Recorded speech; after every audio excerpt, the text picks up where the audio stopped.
transform this world. We can end crime and violence if we all agree to do one thing: share.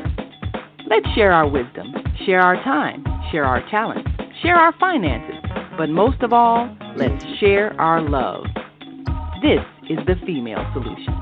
Join me, Naima Latif, every morning, 7 a.m. to 9 a.m. Central Standard Time, as we bring you stimulating discussions about the issues affecting our lives. If you're listening online at www.blogtalkradio.com/the-female-solution, press the blue button that says follow and get our daily topics every morning directly to your email and your smartphone. Hi, I'm Naima Latif, Executive Producer of the Female Solution Radio Show. We invite you to call in 515-605-9325 and participate in this daily think tank as we examine the challenges we face and develop solutions that restore peace and harmony. We are global transformers, changing the world from the way it is to the way it should be. We are one. Wherever we live on this earth, we are one human family. On behalf of our team of radio hosts, I'd like to extend a greeting to all the members of our family, whenever and wherever you may be listening around the world. To our family in China, Ni Hao. In India, Namaste. In Japan, Konnichiwa. In Korea, Annyeonghaseyo. In Russia, Здравствуйте. In Germany, Guten Tag. In Poland, Dzień dobry. In France, Bonjour. In Spain, Hola. In Italy, Ciao. In Egypt, Ahlan wa sahlan. In Ghana, Akwaba. In Nigeria, Peleo. In South Africa, Sawubona. In Senegal, Nangadef. In Kenya, Jambo. In Israel, Shalom. In Pakistan, Afghanistan, Palestine, and Saudi Arabia, Assalamu alaikum. Greetings, and may peace be upon you all. Join us live on the on-air radio network called 727-731-5192. We want to talk to you. Hi, I'm Naima Latif, and if you're watching this, that means you're one of the 4.6 billion people from around the world who are using an electronic device to talk to people. In these times, people are using the internet to talk to everybody. Friends, neighbors, family members, co-workers. People are on their cell phones and computers all day long.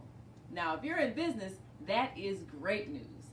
That means you can sell your products and services all day long and never have to leave your home. All you need is a media connection, somebody to connect you to an audience. And that's why I'm talking to you today. We produce programs, and our audience members are people who shop. They buy clothes, food, beauty supplies, cleaning supplies, home repair, transportation services, child care services. Whatever you're selling, they need to buy it. We're your media connection. Just follow this link, and tomorrow you can sit back and relax at home while your business is making you money.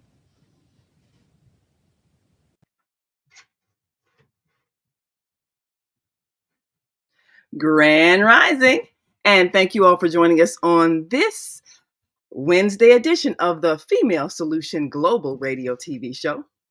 I'm Naima Latif, and today we're going to be talking about a topic that is one of my favorites, even though it might sound a little bit ghoulish, me saying so. But we're talking about preparing for your transition and what you need to do with your loved ones so that it's an easy process. It's something that we tend not to want to talk about because of our cultural fears around what we perceive as death.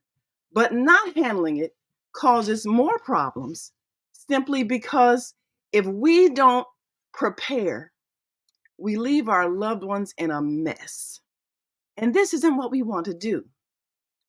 So we've got a special guest today who is a certified senior advisor, Brenda Sheriff, who is prepared to help us through the process so that we may, in fact, prepare our loved ones in a way that's helpful.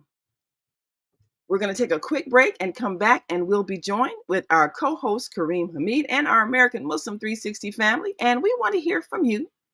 Give us a call. And as always, we want you to participate in this discussion because it's all about you.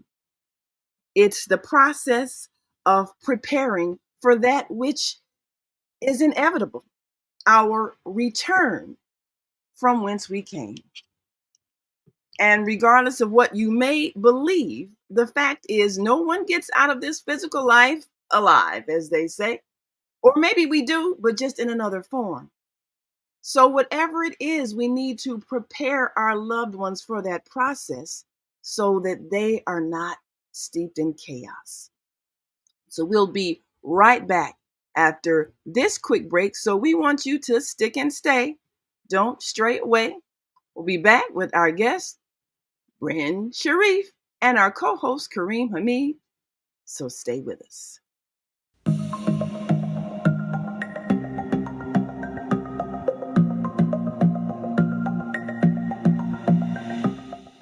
Hi, I'm Barbara. I'm Cheryl. And I'm Naima. We're three Black moms. And in case you didn't notice the resemblance, we're also three sisters. We're going to be coming to you every week, sharing our successes and our mistakes as we navigate our lives as moms, wives, sisters, daughters, and of course, Black women in today's world. We'll talk about it all: race, politics, religion, economics, culture, and we'll take a look at everything from whether or not to use corporal punishment to how do you teach your children about sex.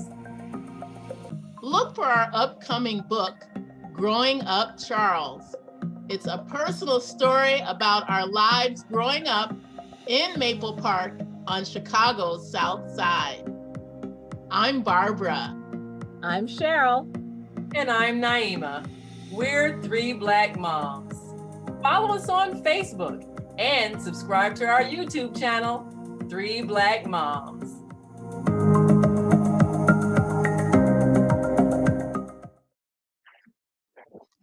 And we are back. You're listening to and watching the Female Solution Global Radio TV show. I'm Naima Latif, and we're so excited because we get a chance to educate today. And this is what we do to let people know what it is that can make their life easier. So before we bring on our guest, we want to just take a look at a few things that may, in fact, affect our choices when it comes to the end of life. There's often the assumption, of course, that if we are old, then we need to prepare. But we know that the end can come at any time. And so we can't just assume that it only happens after we become seniors. But our guest today, a certified senior advisor, lets us know that the preparation process needs to happen right now because your transition could happen right now from any unexpected means. We see today so many people getting on the internet with GoFundMe pages because they didn't have an insurance policy. And we see families fighting over assets because it was not discussed who would get what and who's responsible for what. We see property lost because people aren't preparing their children for how to handle the management of the homes they worked so hard to finally pay for. All of these things can make life a hell if we don't prepare for our transition. So I'm going to bring on our guest to give you a little bit of an insight, first of all, about her qualifications as a certified senior advisor, and some of the things you need to think about, even if you're not yet what's considered senior. So, welcome, Miss Brenda Sheriff. Thank you so much for joining us today on the Female Solution Global Radio TV show. And good morning to all of my friends on Female Solution. Thank you so very much, Naima and Tareen, for allowing me to be with you this morning. And all of the people that are looking at us this morning and listening to us this morning.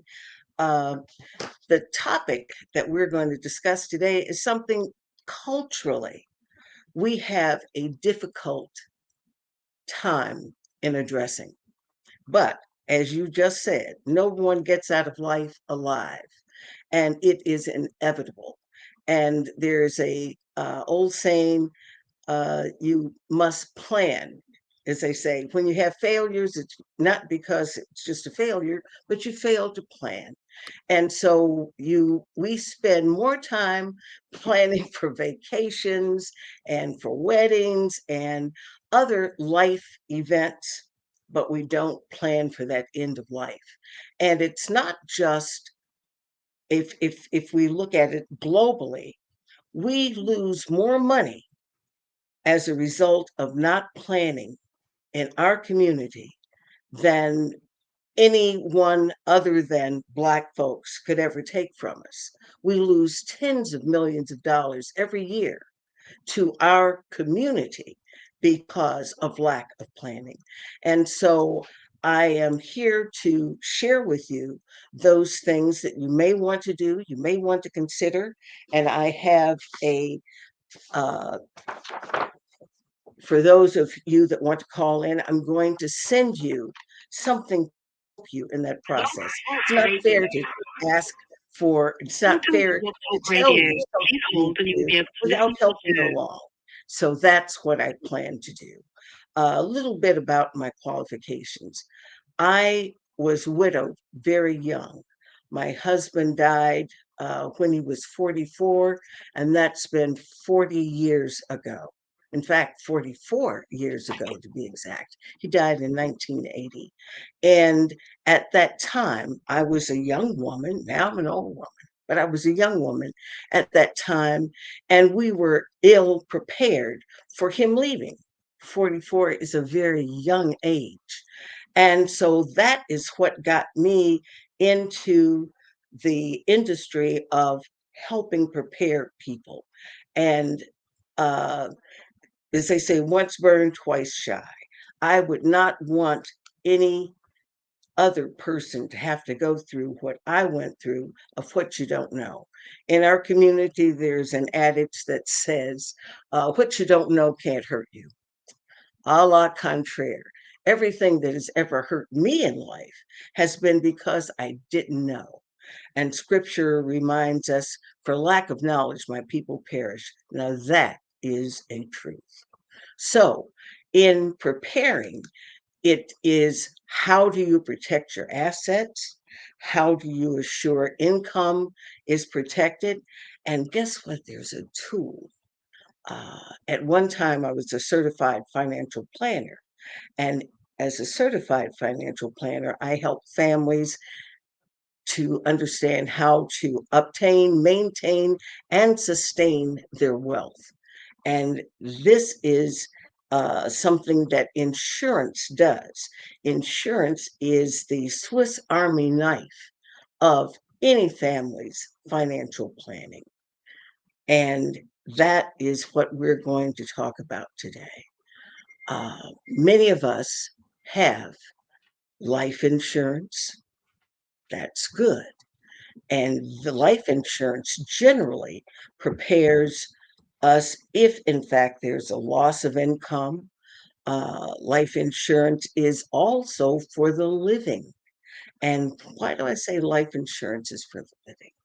Life insurance is for the living because it benefits those that are living. It is provided by those that see the need for some financial um, assistance in the future if they're not there, but they too, if they outlive that reason, and many people have set insurance policies up specifically for education for their children, and when their children have reached their age of maturity, or they're already out of college, no need to have that college fund anymore. That's when it becomes a part of your retirement, where you can then draw from that. In critical situations where people have received diagnosis that indicate that their lives are impacted by adversely by disease or some life-threatening condition, that insurance policy can actually be sold in the market as a viatical. And that means that whatever the value of that insurance policy that you have, you can sell that on the open market, and part of those funds of the face value you can use like right now. What we don't know, it's a whole new world with an upstairs to it. So if any of you have any questions, I'm here to answer them. Um, and Naima, do you have any questions, or how can people call in? Is there a phone number that they can use to Well, of call course, in? they can call in. We're on 3 different radio networks, so they can call in 727-731-5192, and they can call in 515-605-9325. And we also are connected to the American Muslim 360 channel, and our co-host will be joining us in a moment. And that number is 515-605-9891. Of course, all of those are on your screen, but we're going to make sure that we repeat them for those who are listening. And we do have some callers on the switchboard now that have some questions.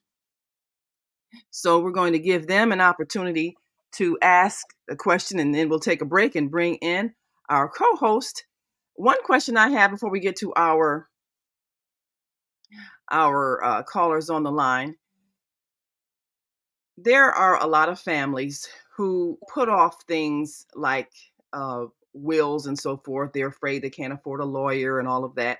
There are a lot of families that get their property tied up in probate because they don't have any paperwork to designate who is going to be responsible for the house. And if they haven't, if you've got a family with a number of siblings, this is where you end up with conflict, because people are fighting over who is going to inherit the property.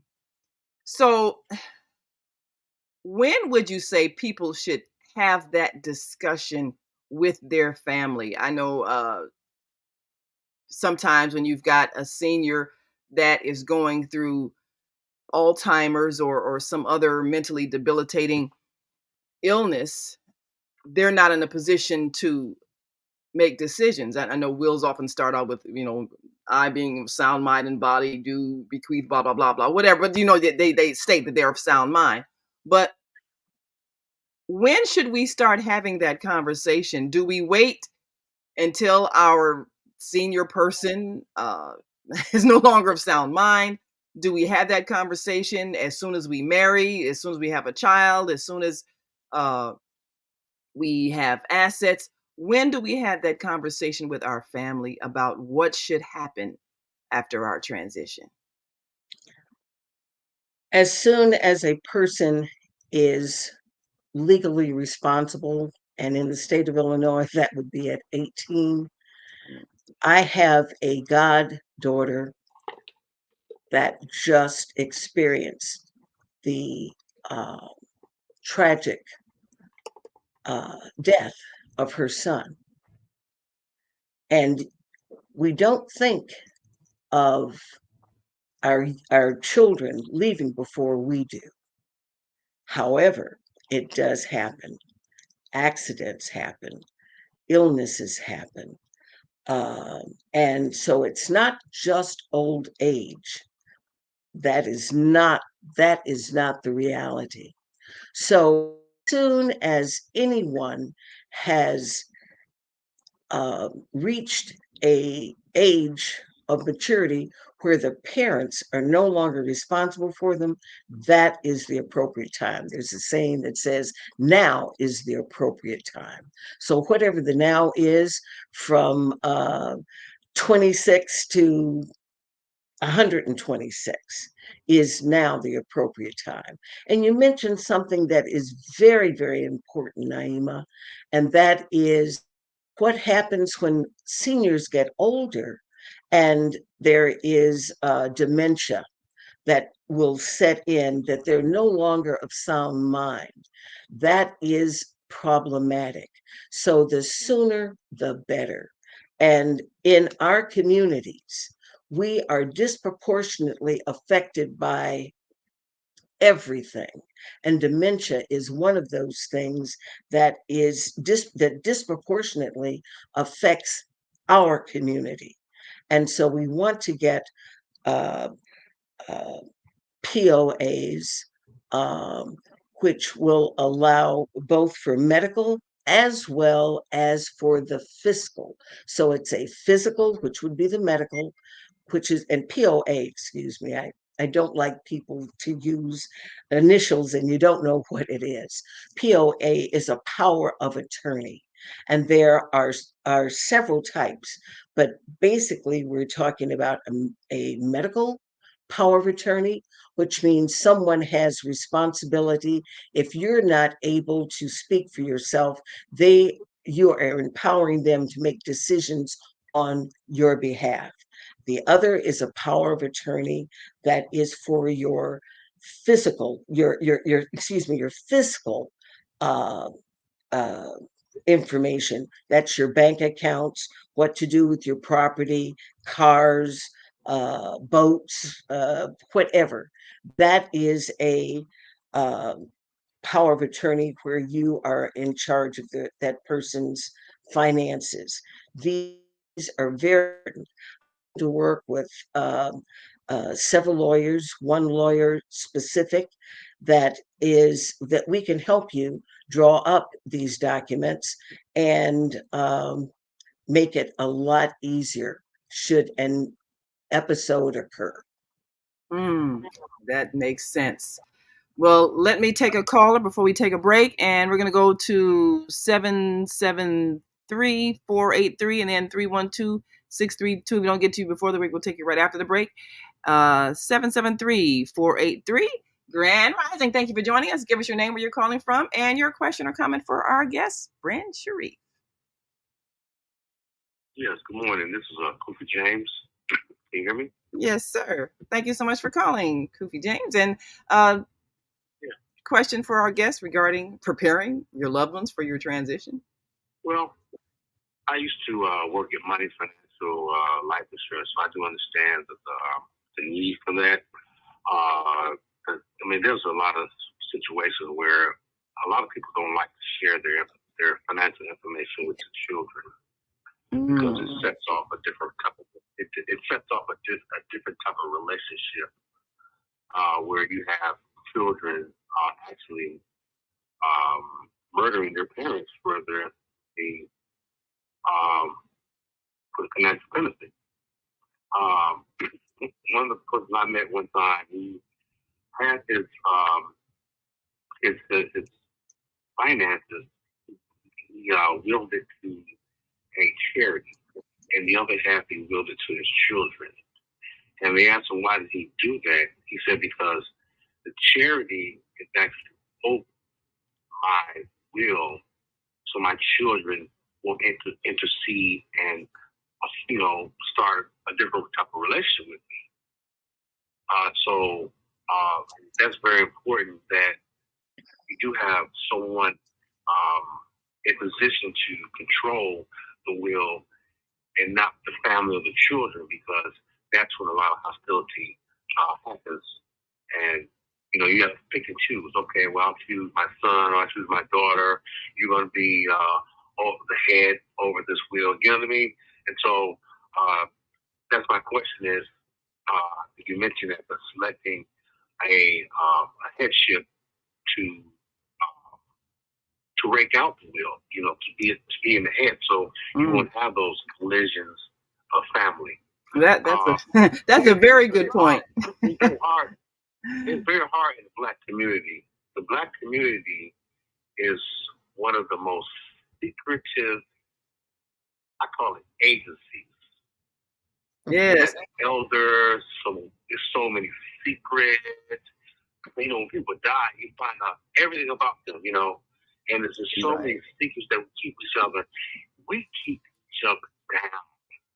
Well, Kufi, that the point that you raised, I want to give our guests a chance to address that, because it is an issue of trust and secrecy. And you're right. There are people who you don't find out until they've passed away. They have whole families somewhere.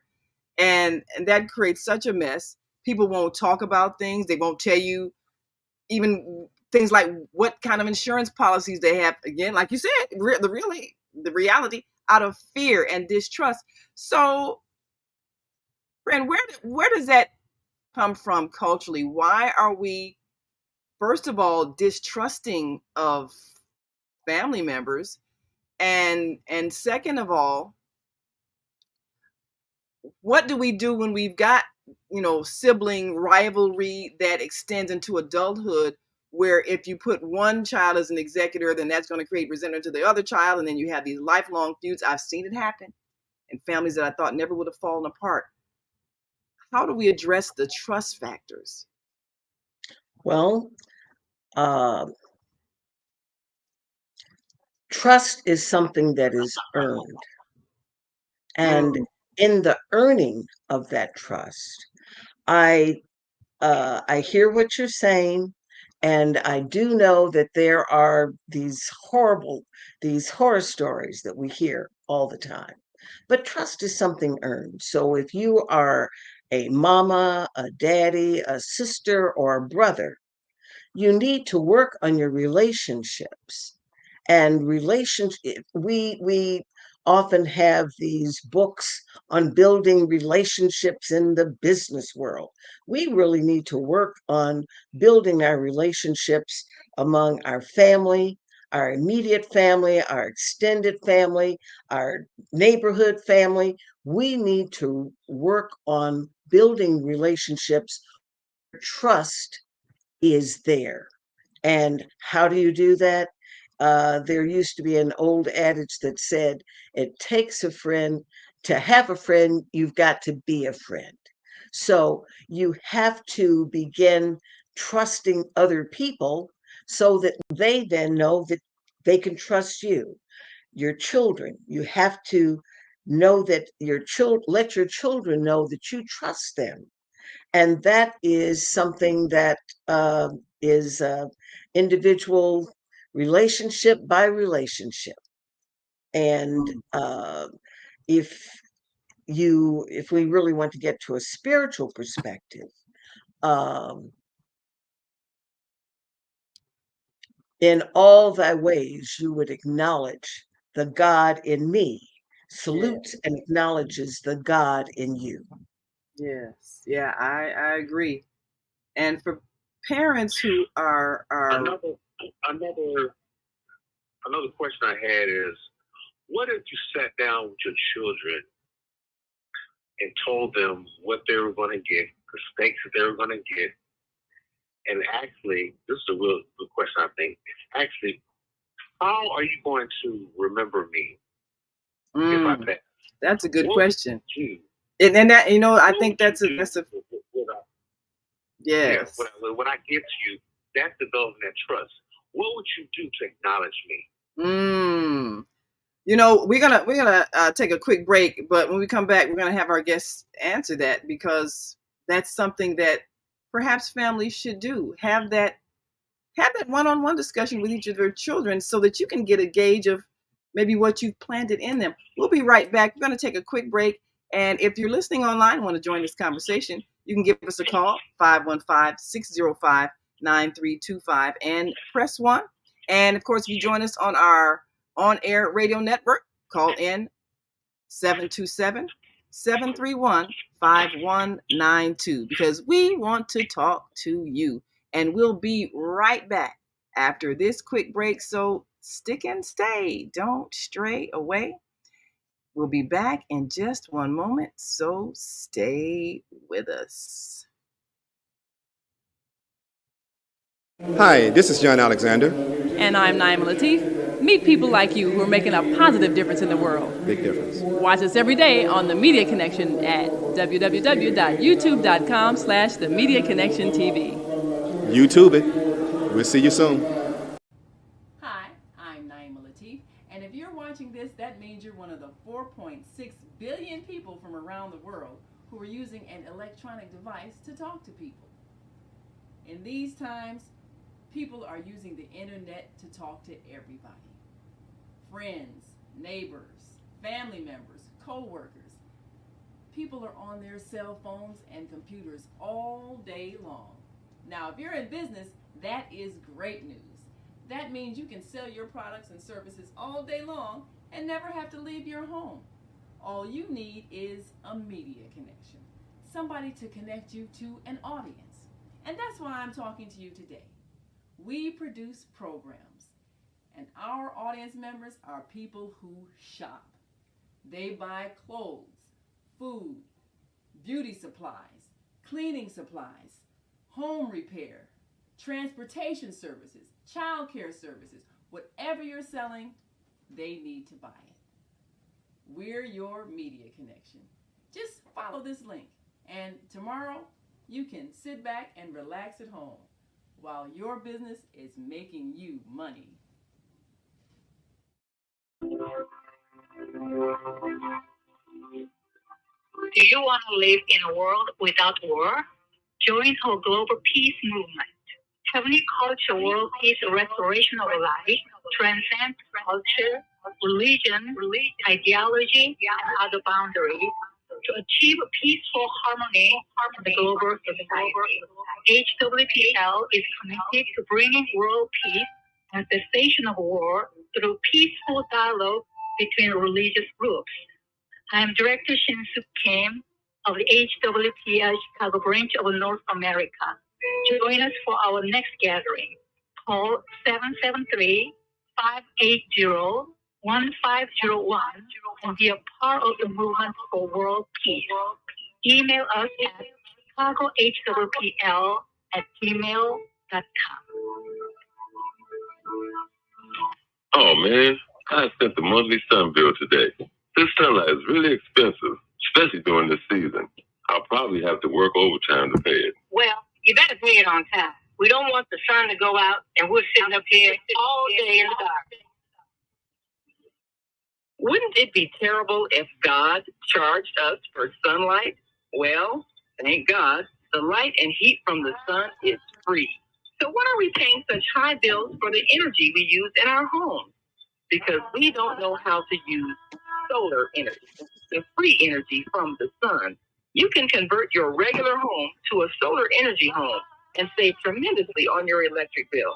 Take a look at your electric bill. Wouldn't you like to reduce or possibly even eliminate that cost altogether? Let one of our solar consultants show you how. Call today, 312-849-3456, and schedule a free consultation. That's 312-849-3456.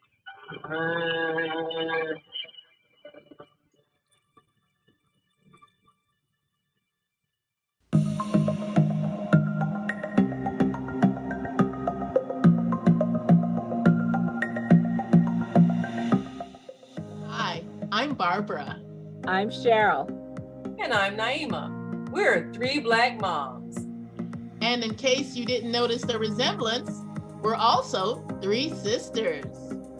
We're going to be coming to you every week, sharing our successes and our mistakes as we navigate our lives as moms, wives, sisters, daughters, and of course, Black women in today's world. We'll talk about it all. Race, politics, religion, economics, culture, and we'll take a look at everything from whether or not to use corporal punishment to how do you teach your children about sex. Look for our upcoming book, Growing Up Charles. It's a personal story about our lives growing up in Maple Park on Chicago's South Side. I'm Barbara. I'm Cheryl. And I'm Naima. We're three Black moms. Follow us on Facebook and subscribe to our YouTube channel, Three Black Moms.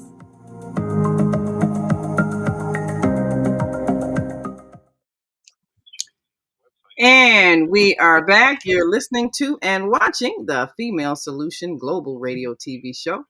I'm Naima Latif, along with our guest today, Brenda Sheriff. And we are so excited because we get a chance to educate. This is a topic that I don't care how long you put it off, you're going to have to address it. And what we realize is that we've been putting it off for too long. And as a result, we end up leaving a mess for our loved ones. So a question was asked before the break. What about if you sit your children down and have that conversation? What do you think could happen if, in fact, you did lay out, this is what you're going to get, and this is who's going to be the executor, or this is going to be the person who manages the affairs? Do you think that would help in the process? Yes. And for those of us that don't necessarily start how to do it, I have, and I'm offering one that wants this. This is a planner. This is a guide. It will give you some direction. It's like if you're going to take a trip, you'd get a map. This is a planner that will help you have that conversation with your loved ones, your children, your siblings, sometimes extended families. Sometimes families get more than just your nuclear family. It goes beyond. Brothers and sisters think that they have something to say about your family or your spouse, especially in-laws, will come in at that time. And so this planner, it's called My Life, My Wishes. And so it's much better if the person that is uh, the direct rather than indirect.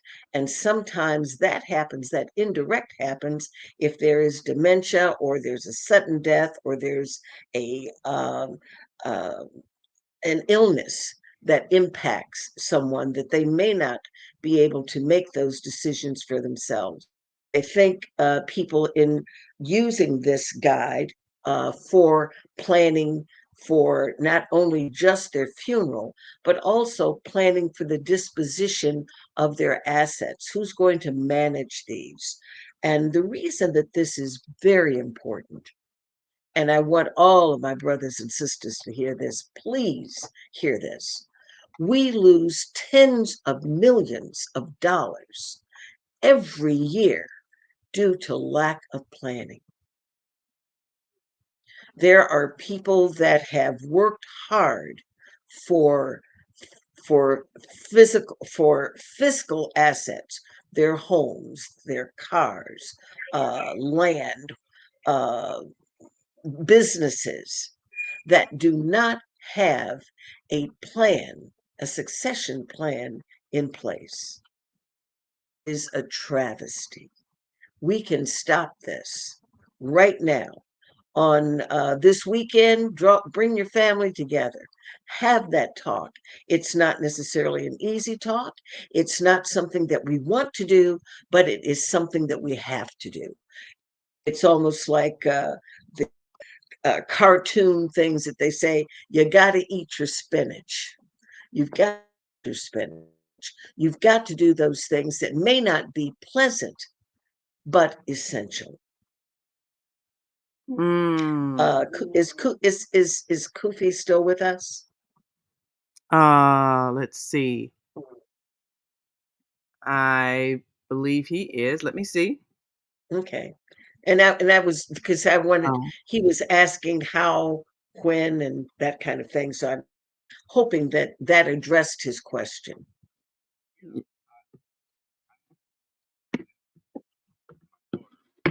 Okay, anyone desiring to receive this can call me at 773 Yes.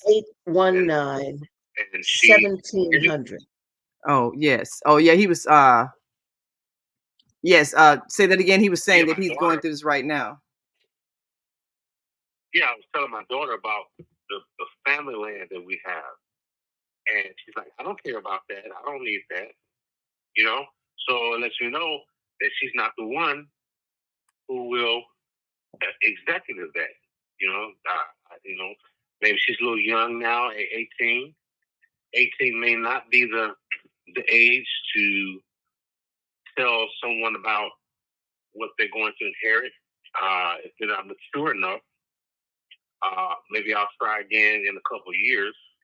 But I think that if you have, I got an inheritance, and my grandfather put somebody else over effective outside the family over his heir, so there would not be infighting. We had to go one individual, and that's my question to you. Instead of choosing someone in your family, would it be a good idea to go outside and choose a agency individual to executive your stuff? Because now your family has to be accountable else, and that's actually protecting yourself. You're protecting yourself from your family, maybe get you, you know, to murder you. You know what I mean? I'm just real talk. We're talking like Trust is everything, you don't Kufi. want your family. You don't want your family to murder you for your Well, so now, Well, you know, that is really an extreme. I try to work with the 80 yes. rule, at And least Kufi, 80 20. yes, absolutely. 80 Well, you 20 know, rule. And so prayerfully you don't fall in that 20%. And I don't even think it's 20%. yeah, It's probably a 98 or 99 point something percent. yes, I try to stay as close to what is going to be the experience of the majority of us, the overwhelming majority of us. yes. And the And thank you overwhelming, for the question, Kufi, because I yes, think there are probably a lot of families that are going through that right now, because you need to have that conversation, especially if you have a senior who is about to transition and they've got property and you have siblings and some that are responsible and some that are not. And sometimes you have to make a decision as to who you think is going to be responsible among your children. The fear of you know children doing in their parents because they're going to get some assets or some money. yeah, If you have that fear, that you have problems that that have are been way going on quite a beyond while. this. There's a whole And lot deeper than just inheriting a house. yeah, So you need to be trust, in therapy trust. right Yeah, now. trust is everything. And that's what I'd shared. We have to build that trust. And your children trusting you, you trusting your children, et cetera, et cetera. Yeah. There are um, extenuating circumstances, I'm sure. And so that is why you would have someone other than the children to become the executives of your estate. Yes. The infighting, many times, and this is my own personal, this is me. I'm not saying this is for everyone, but it has been my experience that wills are not necessarily the best instrument for succession planning. And the reason for that is that wills can be contested and trust cannot. Once you establish the trust, you as the person that has it, you can make changes in it as long as you're living. And once that decision is made, once that has been documented and has been publicly recorded and what they call funded by whatever those assets are that you're passing along, there's no contest. Whereas with wills, where you bequeath something, you can have people that come into court, and then it will be left up to a judge to determine who's right, who's wrong, who gets what. And that outcome can be way off center of what your desires had been. So that's, consult your attorney, find and wills make money for attorneys. They are going to Yes. make because you end up and it makes money for the state because Yes. you've got to go through probate. And Yes. so, it's a choice, but get Yeah. legal advice on that. Yes. I can just And tell I, you that those are issues. Oftentimes when we do have that talk, and I want to, and especially for mothers, I don't see this as much for fathers, but especially for mothers. And when she has several children, there's always a child that may not have done as well as their siblings. And so the mother then feels that something that they're leaving behind, they need to leave something behind for Pookie, because Yeah. everyone else has homes, everyone else has cars, and Pookie ain't got nothing. In fact, Pookie might be living in the basement on mama's couch still at 45. Don't leave it to Pookie. Don't leave it to Pookie. Because Pookie ain't the one. Pookie has already shown that he is not responsible. That So he why is would not you give more responsible. to someone who can't manage what they have? There you go. Yeah. Have something set aside for Pookie, but don't leave him your property. I've seen that mistake too. Yeah, because I've seen that Pookie doesn't understand, has not governed his life. As they say, that's like casting swine pearls before before pearls, as they swine. say. And Pearl so, before swine, right? yes, you don't want to leave it to Right. Pookie. Leave something for Pookie, but don't leave him the majority of what you have, thinking that it will help to make him on level with his siblings. Don't do that. That's a hard choice, because I have seen so many people make that decision. All the other children are successful, but then you've got the one that couldn't quite finish school, couldn't quite keep a job, in debt, living in the basement and can't quite get his life together. And you're thinking, well, okay, if I give this one a leg up, then their life will be better. But you're not realizing everybody's manifesting their level of responsibility already. And if this person has already shown that they cannot manage themselves, why would you give them more? It's like you say, like throwing pearls before swine. Somebody who can't appreciate it, can't manage it, couldn't manage what they did have, and will probably squander it. And you're going to create a lot of resentment among the other children as they watch this happening. And I see so many families go through that. We got another caller here. I'm going to take area code 727 741. Your mic is open. Give us your name, where you're calling from, and your question or comment for our guest, Brenda Sheriff. And good morning to you, Naima. Actually, this is Marcia and I calling from St. Petersburg, Clearwater, Florida. And we've been trying to connect our states together. Alhamdulillah.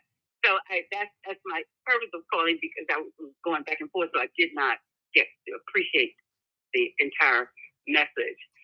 But Kareem was wanting your number to call in, so I called into the show, and I'm now connecting. So alhamdulillah, if you can either leave that open or... Well, that is wonderful. So you won't have to dial in. Okay, so now is your phone now connecting us? So are they able to hear us through your line? Kareem, can you acknowledge? Yeah. Oh, wonderful. Yeah, we've been Yeah, we've been having some audio issues that. Wa alaikum salam. Well, thank you so much, Martha Nyla, always here to save the day. We appreciate you so much. Yes, on Wednesdays, we're connected with American Muslim 360 channel, so we're broadcasting live from both channels. And today we're having some serious audio issues with echoes and everything. So, I'm working feverishly behind the scenes to try to fix it. So thank you so much, because we definitely want to hear the wisdom and get your listeners also up to speed. Our guest today is certified senior advisor Brenda Sheriff, and we've been talking about one of my favorite topics, preparing for your transition. But of course, there's the business end of it, and there's the practical reality that families have to face. And we've been talking about the process of making sure your paperwork is in order. And often it's a thing that families will hesitate to address because culturally, our fears about death and our misunderstandings about what it means to transition out of this body, and then our distrust of each other, and not understanding that it's best to know things, so it's not telling the children where the insurance policy is, or not discussing, the whose name is on the deed of the house, or any of those things that they need to know at an early age.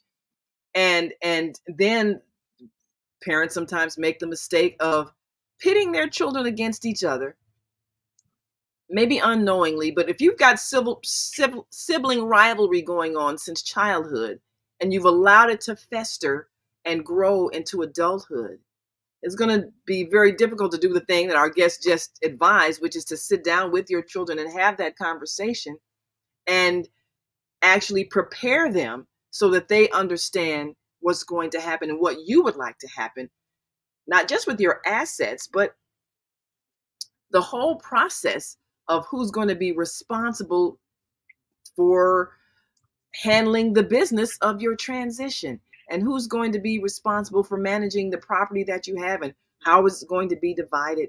Having that conversation. And one of our callers brought out the fact that you have distrust, people fighting, people greedy, and it can bring out the dark side sometimes when there's a lot of money involved.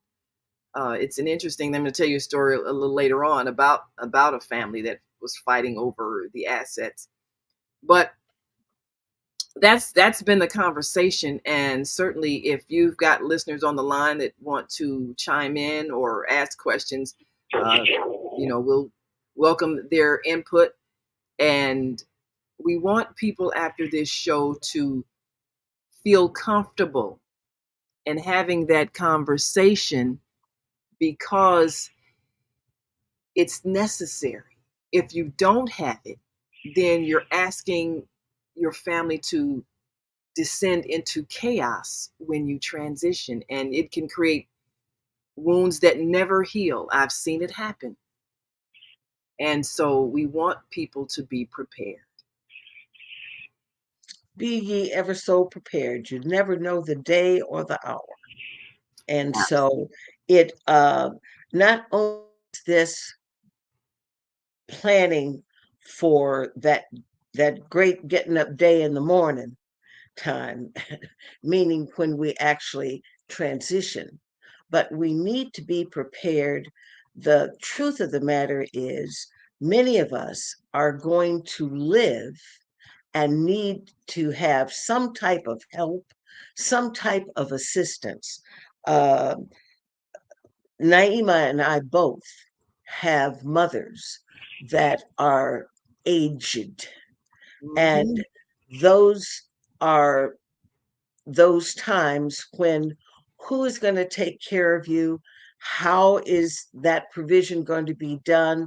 These are things that you need to talk about now. Absolutely. You need to talk about these things now. As they say, don't push them under the rug, because somebody's going to trip and fall. So get it all out, bring it, sit it on the middle of the table, and look at it And as I said, I have this guide that is sort of like the icebreaker. It's my life, my wishes. This is something that can be an invaluable tool to help you. It's a guide to help you sit down with your family so that you know what will happen, when it will happen, how it will happen, who's going to do it, and how the funds are going to be there for it. These are things that you need to do now. And I ask you, give me a call, 773 819 1700. And I can get this out to you. And if you need help with that, hey, I'm someone that can help with breaking that ice and Yeah. getting it all smoothed out. We don't want any trips. We don't want any slips. We want it to be tight and we want it to be right. Absolutely. And we're going to put that number on the screen for those who are watching, and we're going to repeat it for those who are listening, because Yes. you really do need to have that guide. And as you said, we both are at the stage of our lives where we're taking care of an elderly parent. And my father, who transitioned back in 2000, one of the last things he said to me was, take care of mom. And I have two older siblings, but of course, they're living in other states. And, their families, their homes, and everything, they're settled where they're at. It was just kind of understood that because I stayed here in Chicago, I was going to be the one to take care of our mother. But you have to have that discussion. Yes. If you've got more than one sibling, if there's more than one child, you need to have that discussion among the siblings early, so that you don't end up throwing your parent in a home because nobody made time in their lives or their families. Now, in some cultures, it's already understood, okay, the oldest son, him and his wife, they're going to be the one to take care of our mom and dad. Mhm. Well, we don't have that natural designation. And then what happens if you don't have, a child, or you've got several, or whatever the case may be? We don't have a natural succession of who takes care of the parents in our family structure. So it ends up being by default, whoever's unmarried or still at the house, or, doesn't have any children, or whatever the case is, it's not decided on purpose. And sometimes the person that ends up being there may or may not be the best one. Like you say, Pookie that's living in the basement, because, his relationship didn't work, and he don't have a job. So he ends up the one taking care of mom, but he's really in the basement getting high all the time. And he's not really taking care of mom, and so he ends up doing it by default because everybody else is going on with their lives. But is that the conscious choice that the family wanted to make? And then, eventually, when we realize mom's being neglected, then, the other siblings decide, well, we just have to put her in a home. So at what point, well, we got to take another break. But when we come back, we'll take a look at what point should siblings start having that discussion about who's going to take care of our elderly parent. Now is the appropriate time. A stitch in time saves 9. Absolutely. An ounce of prevention is worth a ton of cure. Absolutely. So now is the appropriate time. No better time than now. No better time than now. We're going to come back and talk about what are some of the words you need to use, and maybe which one of you needs to call that family meeting to have that right now discussion.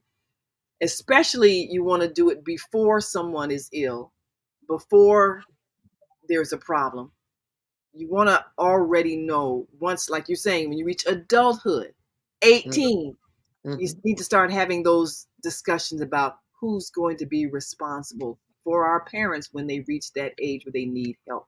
So we'll be right back after this quick break. So we want you to stick and stay. Don't stray away. And we've got another caller on the line. And Kareem, please let us know if you've got a caller on your line as well. We want to make sure we make it clear on what you need to do to prepare for your loved one's transition. We'll be right back after this break. So, got a caller? All right. Well, yes, we have one caller on the AM360 board after this break. Okay, we'll come to your switchboard after the break. So stay with us. Hi, I'm Naima Latif, and if you're watching this, that means you're one of the 4.6 billion people from around the world who are using an electronic device to talk to people. In these times, people are using the internet to talk to everybody. Friends, neighbors, family members, co-workers. People are on their cell phones and computers all day long. Now, if you're in business, that is great news. That means you can sell your products and services all day long and never have to leave your home. All you need is a media connection, somebody to connect you to an audience. And that's why I'm talking to you today. We produce programs, and our audience members are people who shop. They buy clothes, food, beauty supplies, cleaning supplies, home repair, transportation services, child care services. Whatever you're selling, they need to buy it. We're your media connection. Just follow this link, and tomorrow you can sit back and relax at home while your business is making you money.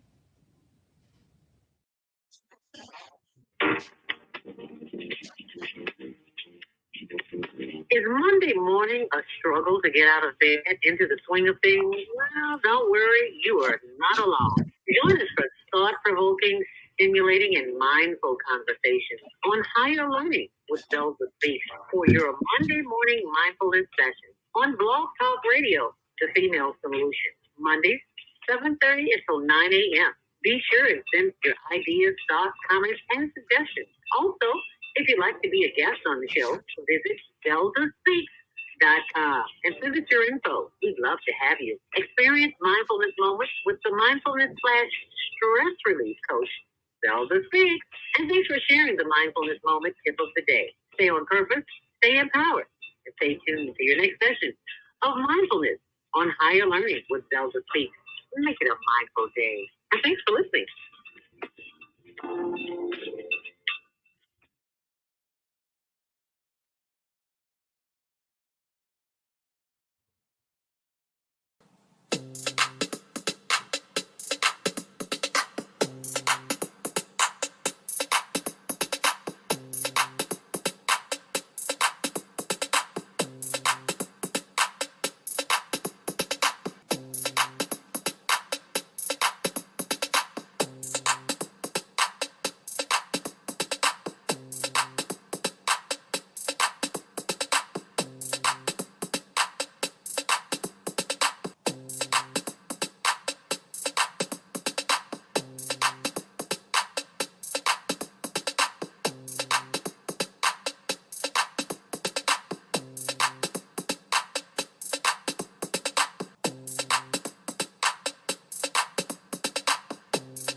Hi, I'm Naima Latif.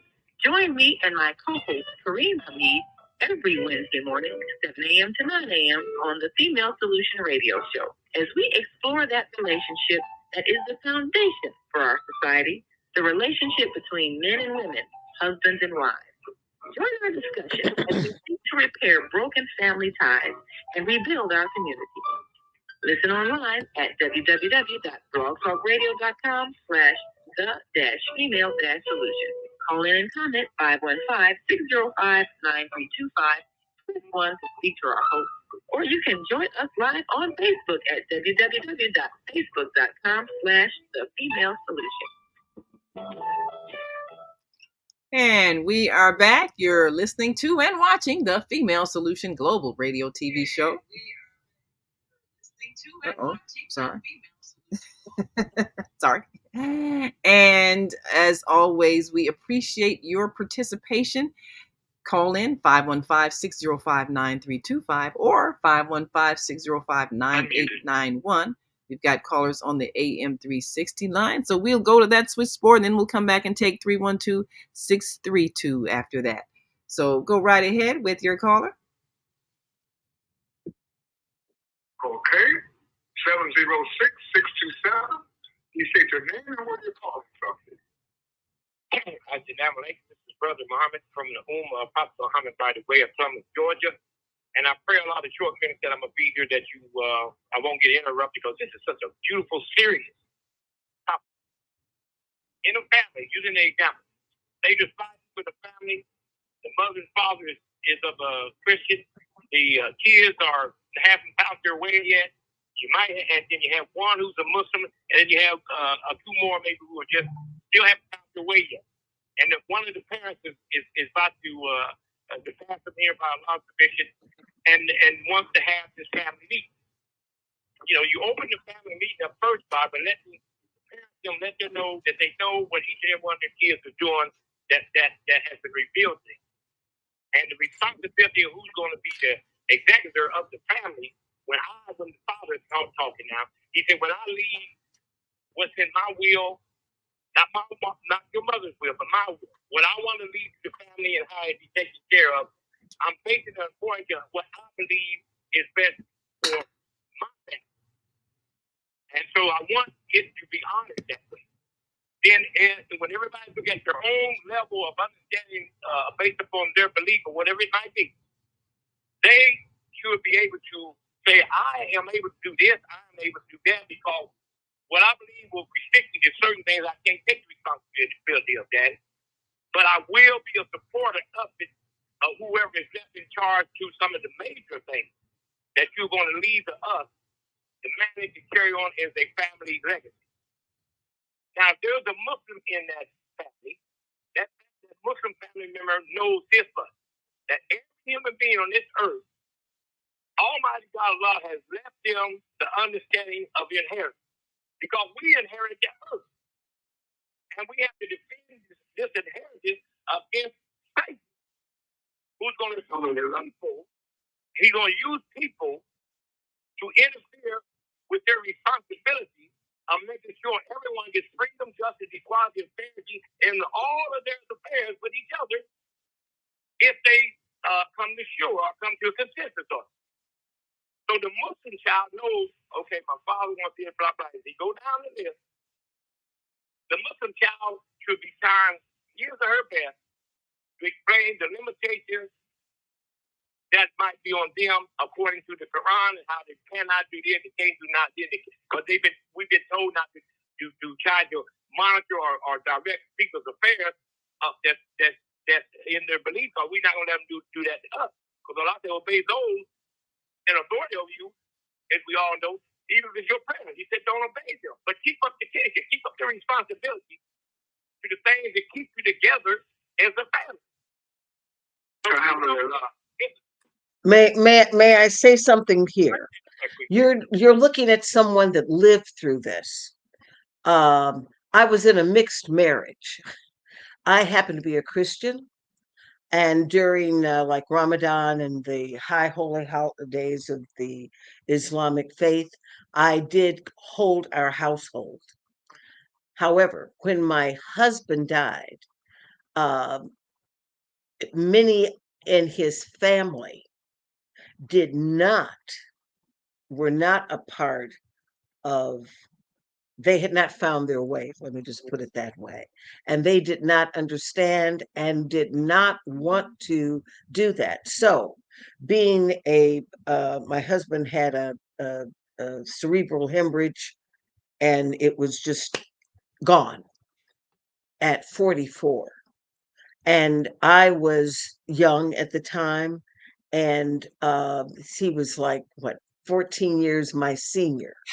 And just for peace, I let his siblings carry out the services, which were done in their belief and not in his belief. And that does happen. He had expressed no wishes. There had been nothing expressed. That's why you need to get this planner. You need to sit down with your family, not only your nuclear family, but your extended family, your brothers and your sisters. And at that time, his father was even living, and parents. Let them know if you're over 18 and you are self-determining, now is the appropriate time. Yes, that's a good testimony, because a lot of parents, a lot of families, like you said, mixed marriage. I mean, Yes. you have people of different faiths, and if you have a family member that feels like, well, my way is the right way, and maybe they converted to this thing, or maybe they're following this thing, but in order, I'm gonna make sure they get to heaven, so I'm gonna do the service. I'm gonna do it the way that I know God wants. You have that. Yeah. So if you don't designate while you're still above ground what you want to happen, that can really be an ugly situation. It can My be. husband and I, we discussed that thoroughly, because we've got a family of different faiths, Mhm. and you could very easily have someone override what your spouse would have wanted if your spouse never puts it in writing. And maybe you the spouse, they want this, but then they've got siblings who say, well, no, we're going to do it this way because this is what's right. And it could, and so, It, if you've got two it's a clashing mel wills, it's a mel it's a mel of a hess. And the yeah. persons that are impacted, yeah, it's a mel of a hess. Um, and the person that that's impacted, i.e. the spouse, that is, you're going through all kinds of things. And so you have to kind of pick your fights. You You do. gotta Well, you have I'm to kind of pick grateful. your fights. You do. And so Yeah. I you mean, you you cave because there was nothing right. nothing that Nothing I could said. say, do you see this? Yes. And Even though give us that they may number have again. known. Give us that They number that we can get that document. What is The number is 773 819 1700. 773 819 1700, so that you can get your planner. This is an icebreaker. Sometimes we need a roadmap when we get ready to go on a trip. And when you're getting ready to not only go on a trip, you're getting ready to trip some people out on what it is that you want for your final wishes. And so this will give you a guide. It's like having an agenda in a meeting. You won't get off all over everywhere, all off the road. This will keep you focused and prayerfully get you to your destination. This is all about you. And Yes. that's what you have to remember. It's not about anybody else. This is all about you. You can afford to be selfish at this time. What you want, when you want it, how you want it. Now, in addition, even though I'm saying this is for your final services, you really need to do this before that, Yes. because you can have illnesses where you're disabled. Uh, some people get dementia. You need to have this done ASAP. This is not to put off for tomorrow.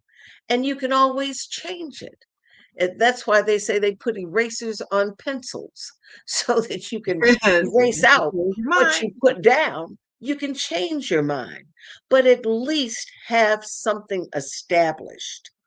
At least have something established. It makes it so much easier. I have been part of my father when he made his transition. He had a long-term illness. It was so easy. He had already stated what he wanted, how he wanted it, where he Yes. wanted it.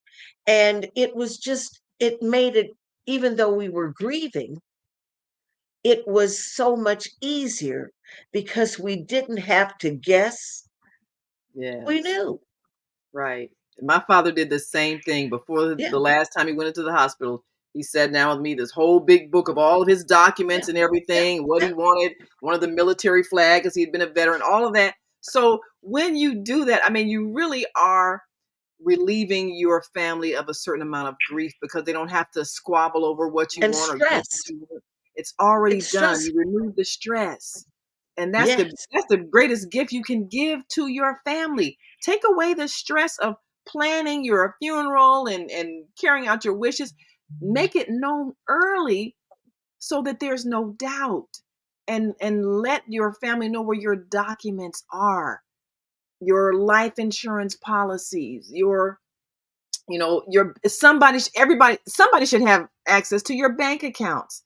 I mean, if you've got a bank account and you're not sharing it with anybody, you don't have anybody else's name on it, it can be a real hassle trying to get for them to try to get what should be coming to them. My suggestion is to put another person on each of your bank accounts so that somebody can access your money without having to go through a lot of hassle and produce a whole lot of documentation. You got to trust, like one of our callers said earlier, you got to Yeah. trust people enough to give them access to your bank account while you're still alive so that in an emergency, anything could happen. You go into a coma, anything, and you need access to your money. And Okay. somebody needs to be able to do that. If there's some takeaways, this is not only for that final getting up day in the morning, fare thee well, but for the living.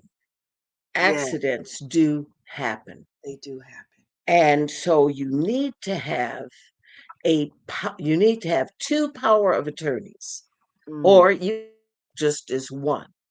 You have a POA or a power of attorney for your medical yeah, needs. a medical power of attorney. Yes. Medical power of attorney, because I want to let you know when you go up to the hospital and you say, well, I'm the daughter, or I'm the son, or I'm the sister, I'm the brother, short of being a spouse, you have no say.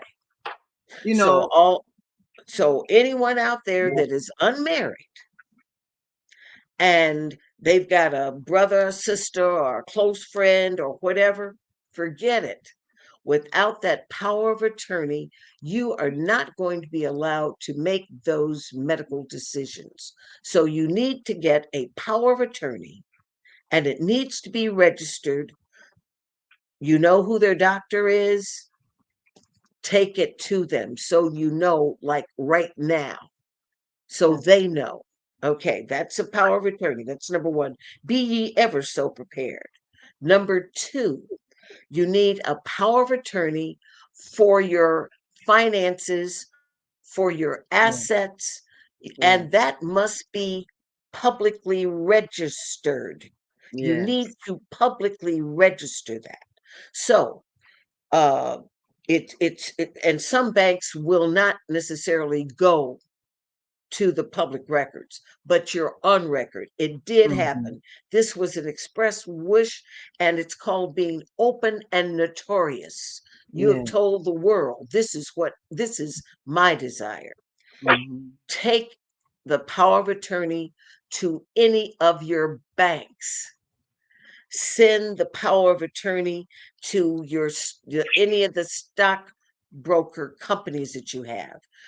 uh, Send the power of attorney to any of the pension boards that the person might have. This then says, this is my wish. This is who I want to make decisions as it relates to those assets, those things that I have. This is very important. As they say, an ounce of prevention is worth a ton of cure. And I can't tell you how much easier it makes it for illnesses or for the inevitable, the transition of the person. Power of Yes. attorneys. And if you need help with that, I work with an attorney. You can reach us at 773-819-4669. 1700. We can get these documents prepared for you and put, as they say, so you can rest easy at night. Yes, that's Your a bridge, critical it's your thing. bridge over troubled waters. Your bridge over troubled waters. Yes, and again, that number's on the screen. Get the planner and get some advice. 773-819-1700. That's 773-819-1700. 1700. You really need to be prepared. You know, something that was said about marriage. I think that's a critical point. I've known a number of people who've had live-in, boyfriend, girlfriend, whatever the case may be. They might have lived together 10 years or more. And I guess there's sort of like a common law spouse thing. But when it came time for the planning of their transition, the other family did not honor that relationship as having any legal clout. And I've seen a number of things happen. The person having to leave the home where they have been because they weren't the legal spouse, or move out of the apartment, or not get any of the assets that they helped to buy. And I've seen court messes, all kinds of things. No, we bought this together. No, this isn't yours. This belongs to me. All of the siblings stepping in. When you don't, I don't care what you might think about marriage. That is a legal document that gives you rights. If you don't have it, you will find you don't have any rights. And you might have stayed with that person 5, 10, 15 years. And everybody knows you're a couple. And Illinois is not a common law state. Some states are common law states. Illinois is not one of those. Illinois is not a common law state. So that live-in boyfriend, that live-in girlfriend, that y'all been hanging together forever, and you helped her raise her children, all that's wonderful. But if you don't have papers, you have no rights.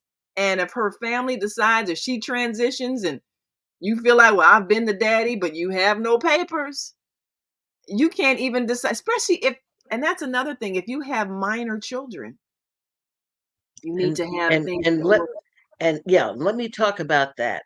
Many mothers, out of love, and they don't have a spouse, and they're working, their insurance benefits, they will put their children down as the beneficiaries because they want their children to benefit. A la contraire, if those children are under 18. If those children are under 18 and that mother makes her transition, guess who gets control? The state. The father of those children. So all of your insurance, those things that you really wanted to go to your children, will, because they're minors, and minors cannot hold assets. So if you're not with the father, what happens? If you're not with it doesn't make any difference. They're still the father. If the child was left as the beneficiary, then that and the child is a minor, that parent, that other parent, and it works both ways, male to female, female to male, that other parent, because they are then the one responsible now for that minor, they get the benefit of that money. Wow. So you need to place a beneficiary that is someone, and then have a trust establishing that person as the guardian for those children should something happen to you. That's a critical thing. That is very critical. The guardian, because you don't want to. Yeah, you don't want daddy to take the money, and this is how this goes. Because I've sold insurance and this has happened. The mother has made her transition, left her children that were minors on it. Who do you think's going to take care of those children when the mother leaves? It'll be the And the father. father has not been active in their life. Oh my. Usually it's the grandmother. The mama's mama. So the daddy gets the gravy. And the mama of the mama gets the children. Wow. That's why you got to have your So business in order. that's why you need to Get it in order for sure. We've got another caller here. We're gonna open the mic. act smart. Yes. Mother, Act smart. if it is your mother, put your mother as the beneficiary and have that talk with mama. Okay. And I'm the principal of Admiral Nelson Bay Trust. Okay. Speaking anecdotally, I'm very wise as relates to, in the state of Illinois, how to marry and how to estate plan. My father, Andrew D. Nelson, U.S. Army troubleshooter, that is, was an accountant, a certified public accountant. I'm named after him. I'm the second born son. You see, you have the heir and you have the spare. I'm the heir. My older brother, John Duncan Nelson, is the spare. The fact is that whoever would marry me, whom I would accede to marriage, is going to be in a very good spot. That's why the range of ages of women who I prospectively could have consorted with range from the age of 15 to about 50, because I understand the law and I understand how the law in the state of Illinois works. So, you brought up a thing also, and thank you for calling. We appreciate your call. Now, another thing that he brought up in terms of marriage and what happens if someone marries, and I've seen this happen, where someone will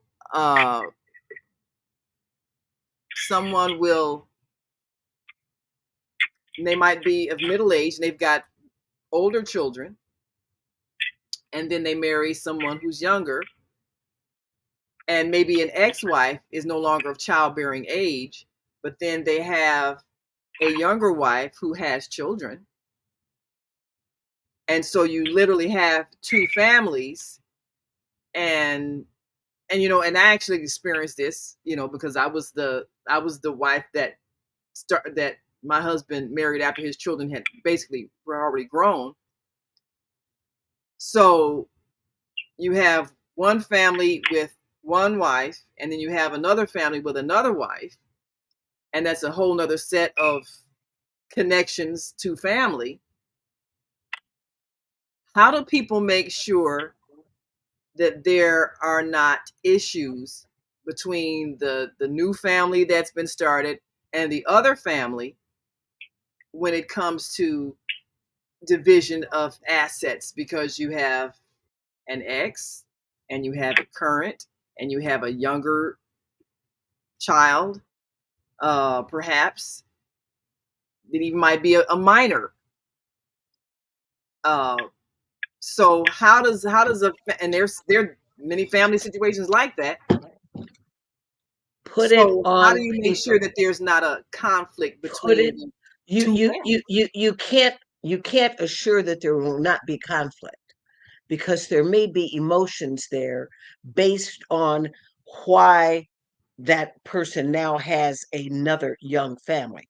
There could be some raw feelings there from the ex-spouse and from those previous children who may be now adults or whatever. You can't cut out the feelings, but Yes. you can clearly delineate what your wishes are. And if you have the complexities of those kind of relations, it is even more important that you have it written down what you want, how you want, and it must be a part of a record. It doesn't cost that much to take it down to the Cook County Clerk's office and become open and notorious with it. That will then give your current family, your current spouse, it'll say, this is what Yusuf said that he wanted to happen, and he put it as a part of the public record. So that cuts it out. The worst thing in the world is that you would die intestate, meaning you have died without any legally expressed wishes or desires, because that is 100% going into probate, and it's like vultures picking at the carcass. I have seen fights where I used to own a title company, and we would have issues with many receivers. We would maybe they would have escrows that were established to help make repairs at buildings, and I mean, I can the complexities are just absolutely immense. You can't prevent the emotions; that is individually controlled, but you can have it clearly delineated what is to be done according to the laws that we're governed by. So get that written down. And that's very important. One of the things that you had mentioned earlier, Naima, is when mama and daddy sit down and they tell the children, this is what we want, this is how we're going to do it. And sometimes, and this especially happens more with mothers than with fathers, the mother will take a child to the side and say, um, I want you to have, when I'm gone, mama wants you to have the house. And she may have even done a quit claim deed, and that's QUIT, quit the claim, not QUICK, because usually we try to get it, quit it quick. So a lot of people say quit claim deed, but at any rate, you want to make sure that that quit claim deed is recorded, because oftentimes, and we call those dresser drawer or bureau deeds, where someone will come to a title company. And as I said, I used to own a title company, and they'll say, I need this now recorded. My mama died and she wanted me to have this. Guess what? It's too late. Only things that are done while that person is living can go into effect. And many times people think with the power of attorney, because it says durable, that it lasts beyond their death. When that person dies, that is the end of their power for that person. So don't get caught up in those. Durable pretty much means it's durable as long as the person wants you as the power of attorney, and you don't have to go through every time there's something transaction you've got to go back. So, but once they close their eyes, your responsibility as a power of attorney ends there. So get everything recorded, have it as part of the public record.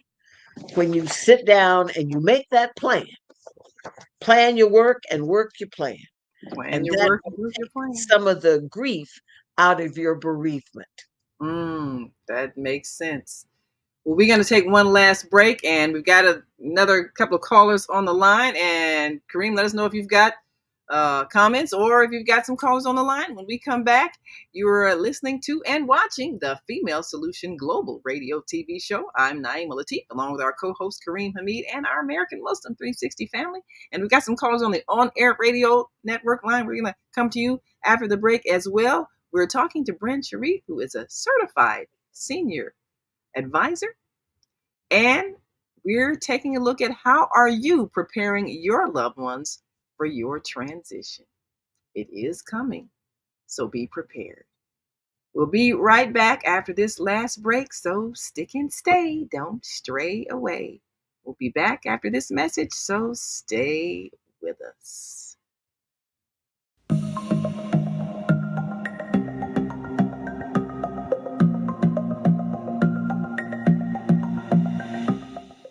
Hi, I'm Barbara. I'm Cheryl. And I'm Naima. We're three Black moms. And in case you didn't notice the resemblance, we're also three sisters. We're going to be coming to you every week, sharing our successes and our mistakes as we navigate our lives as moms, wives, sisters, daughters, and of course, Black women in today's world. We'll talk about it all: race, politics, religion, economics, culture, and we'll take a look at everything from whether or not to use corporal punishment to how do you teach your children about sex. Look for our upcoming book, Growing Up Charles.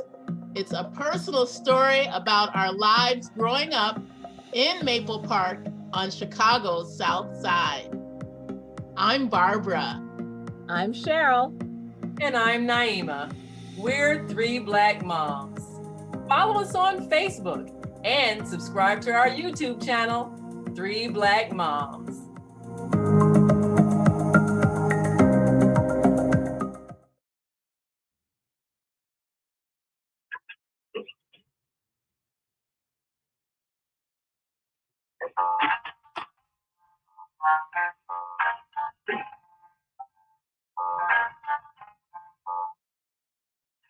Have you ever dreamed of going to exotic places, meeting fascinating people, enjoying uplifting music, and spending nights in a luxurious hotel? Do you look forward to a relaxing vacation where you can walk along the beach or sit in a quiet park and enjoy the sunset or sunrise? Whether you're flying around the world or driving across the country, we will share travel tips that will help you stay safe while you enjoy the journey. Join me every third Saturday of the month, 12 noon to 2 p.m. Central Standard Time, and move around with Deborah here on the Female Solution Show. Call in and comment 515-605-9325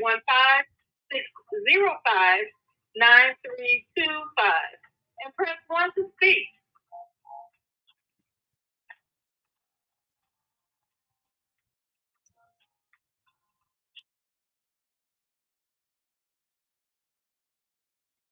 Oopsie, and one more. Hi, I'm Naima Latif, and if you're watching this, that means you're one of the 4.6 billion people from around the world who are using an electronic device to talk to people. In these times, people are using the internet to talk to everybody. Friends, neighbors, family members, co-workers. People are on their cell phones and computers all day long. Now, if you're in business, that is great news. That means you can sell your products and services all day long and never have to leave your home. All you need is a media connection, somebody to connect you to an audience. And that's why I'm talking to you today.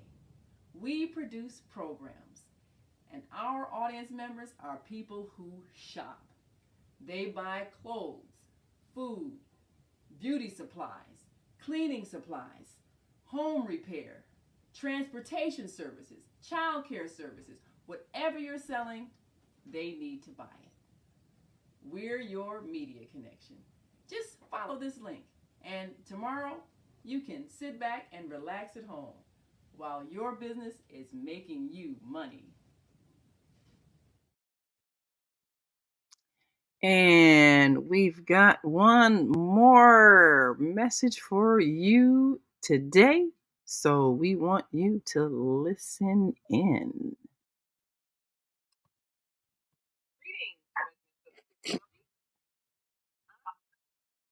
All righty. Well, we'll just got some sound issues on that. So we'll just come on back. And of course, if you are listening online and want to join this conversation, give us a call 515-605-9325 or 515-605-9891. And also call 727-731-5192. And we are back and we're ready to take some more calls. And I believe we've got Minister Robert Floyd Plump on the line. Your mic is open. Go right ahead. Well, yeah, shalom, we don't die, we multiply. It's beautiful as you are a superstar named Latif.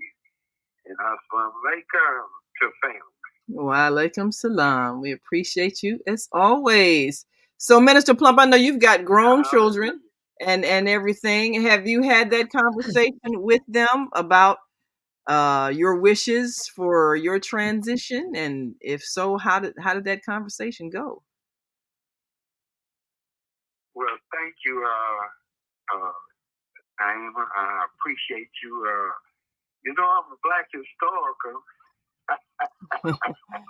Yes. So that's a serious thing. However, I do have heirlooms. I have covenant heirlooms. You know, I have inside and outside children. You know, and this is an excellent conversation. You know, especially for me to consider all things.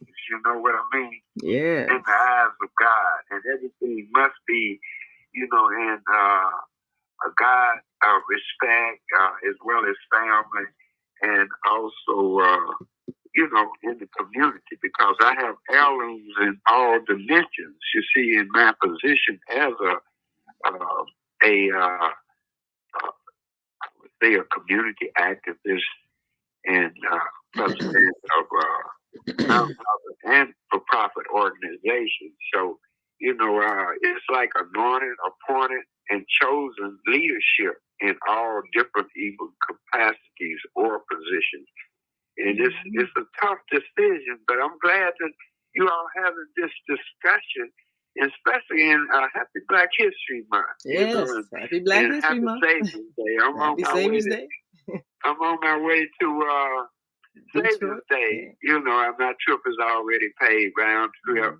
And anybody that really might be interested in the last tickets that they have and round trip, then they can reach me at 312-882-5935, and then I can and put them in touch with Sister Julia Muhammad. Okay.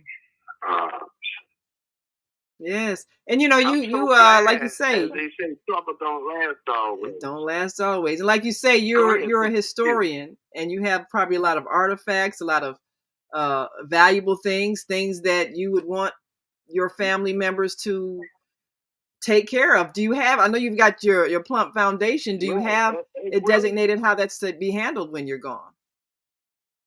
Yes, you're right. It's very important. You know, Plump Foundation.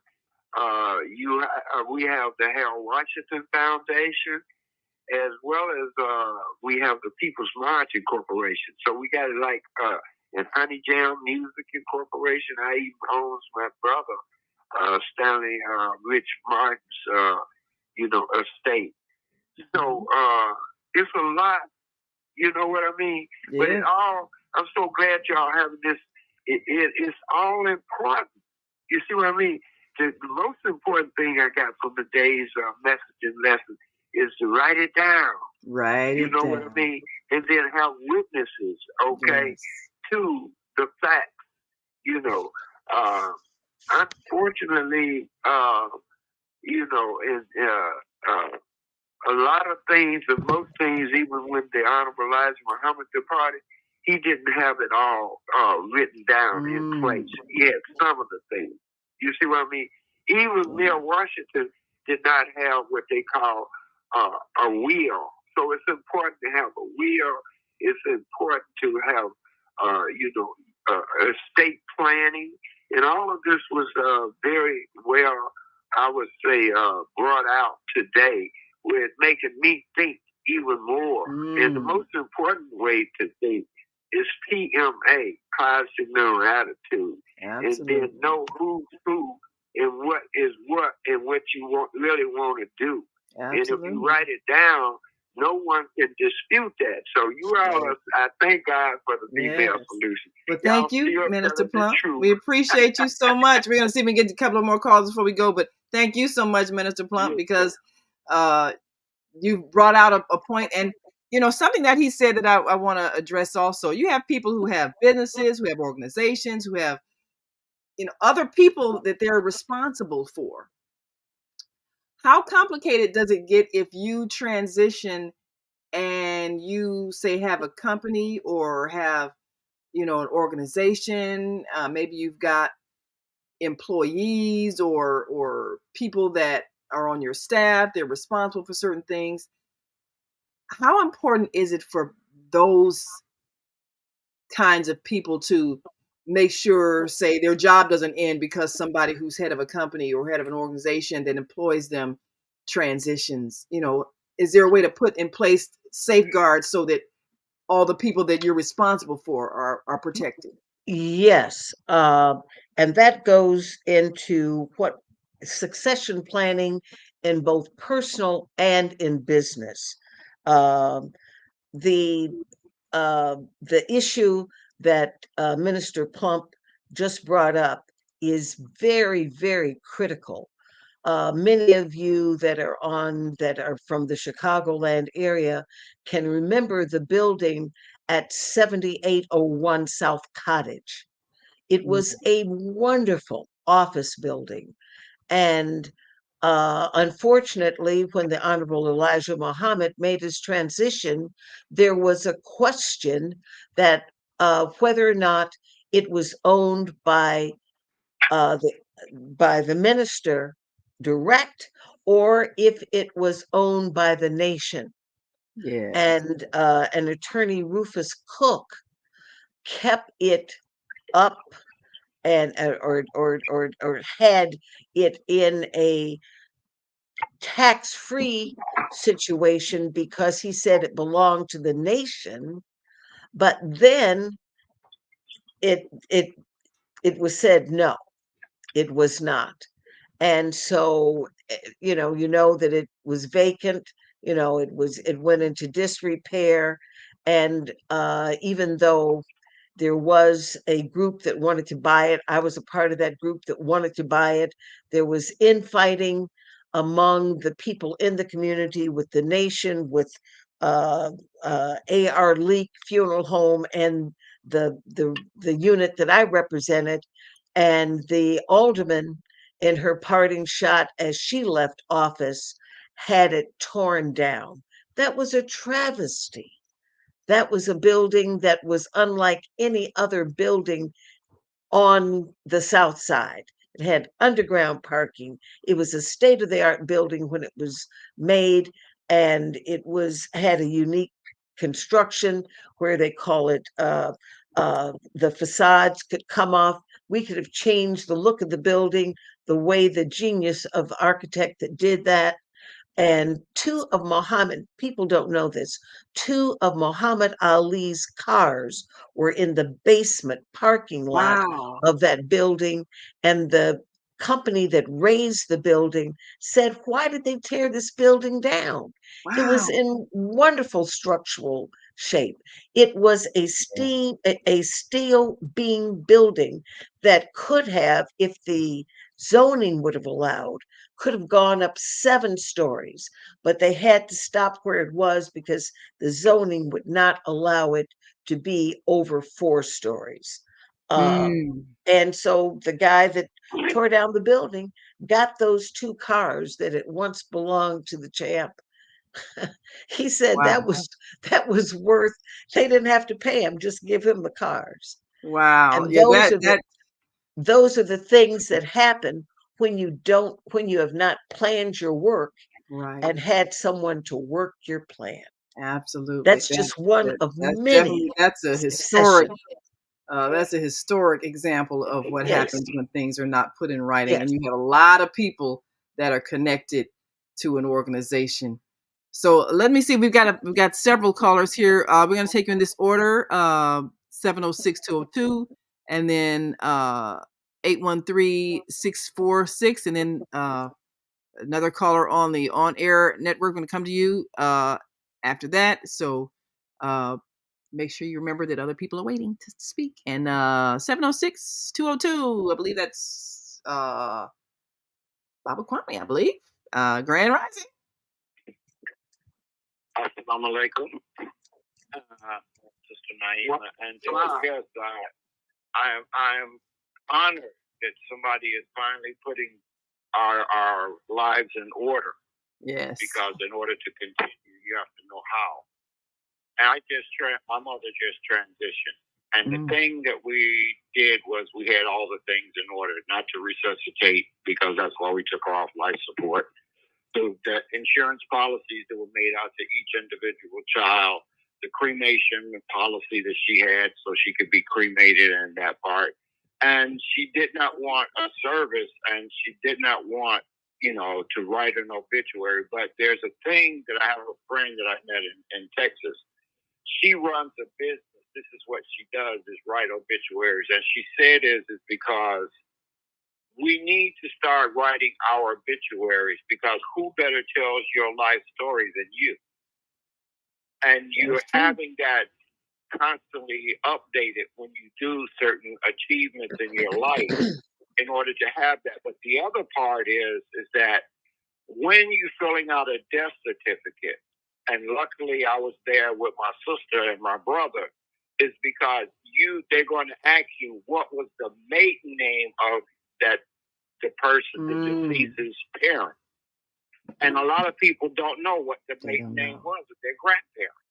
Isn't that something? And the other part is we have to begin to put in order our family tree. Yes. And on the death certificate, they're going to ask you, what is your nationality?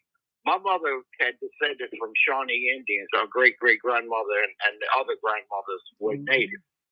So the director wanted to put African American. I said, no, she's not an African American. Her lineage is from the Native American. Yes.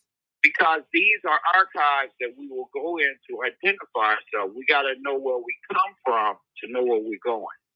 Absolutely. I am so informing people as to getting things in order. Yes. I am so glad that you have made that statement, and my condolences to you, sir, in the passing of your mom. But it sounds like you guys did it right. Right. One of the things that you did mention, and I think that this is extremely critical, many times, as I said, I owned a title company. Many people are living in homes right now, today, that are not in their names. It's in the name of someone that has passed on. And people that pass on, they can no longer own property. That seems as if, people should know that. But they have not done what needs to be done, which is, excuse me, which is to get that property changed into their name. And there's a thing called an affidavit of heirship. So if any of you are out there right now that have not had the property changed from a deceased person's name, then you need to call and I can show you how. And one of the things that the young man stated is that in our culture, more than other cultures, we have a who was this person related to. We generally have all the heirs, the immediate heirs, listed in our obituaries. That Yes. is a wonderful thing because it then establishes who is in that lineage. And when you do an affidavit of heirship, and there's one person that wants to step up to become the owner, at least we know who the other heirs are that must be contacted to see if they will give their consent to let that one person that perhaps is in possession because they're living in that home or they're managing those properties. So if you haven't done it, please do it. Because if you need critical repairs, a roof done, you need, and it's going to take financing, you will not be able to get it. That's why we have so many derelict and decaying properties in our community because people are in possession, but they're not on title. So you need to get a title so that you can get those repairs financed. Okay. We only got a couple of minutes left, but we got a couple of more calls. But those are critical. Well, let me see if I can get. We got a couple of calls I want to try to squeeze in, and we'll try to get back to that next question before we go. 312-383. Open your mic. You're on. Go right ahead. Give us your name, where you're calling from, and your question for our guest. 312-383. Unmute.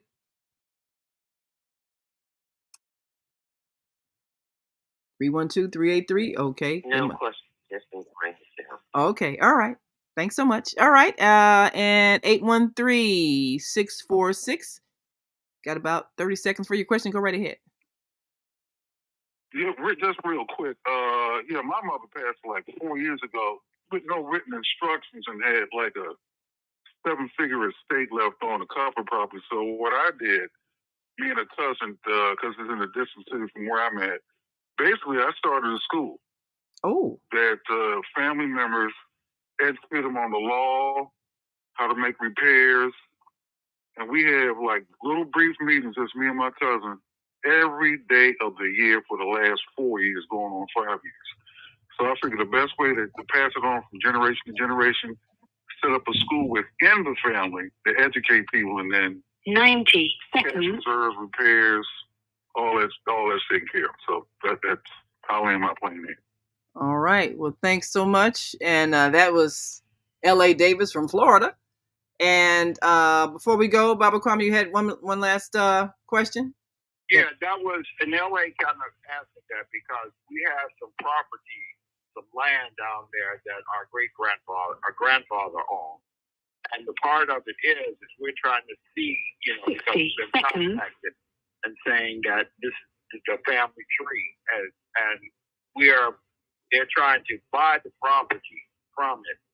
And we're trying to see what to do as far as dealing with the property. And LA just gave a great idea. Yes. Well, thank you so much, LA. We appreciate that. And we appreciate all of you. I want to say thank you to our guest, Brenda Sheriff, who is a certified senior advisor. And we want to make sure that we give you all an opportunity to get your affairs in order. And we bring in, and thank you so much to our co-host, Kareem Hamid, and dear sister Martha Nyla for hooking us up so we can make sure we get our American Muslim 360 family. Thank you so very much. And thank all of you for joining us today. And come on back tomorrow, of course. We'll be right here on the Female Solution Global Radio TV show. Get your planner, 773-819-1700. And be sure to get your copy of the book, The Female Solution. Goodbye.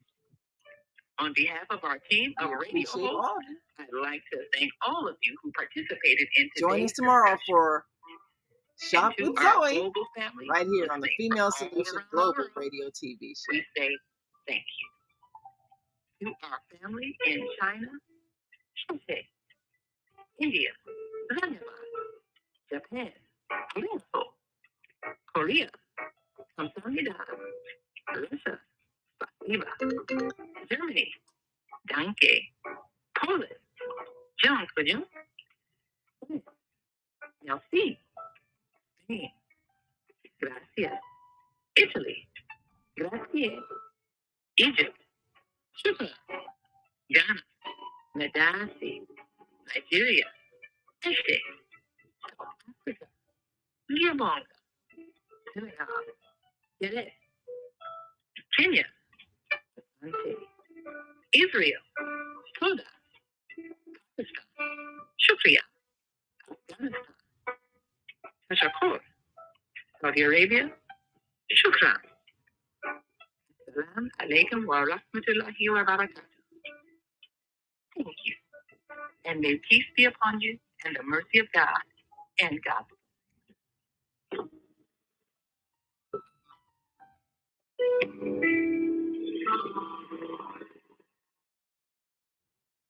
And we'll see you tomorrow on the Female Solution.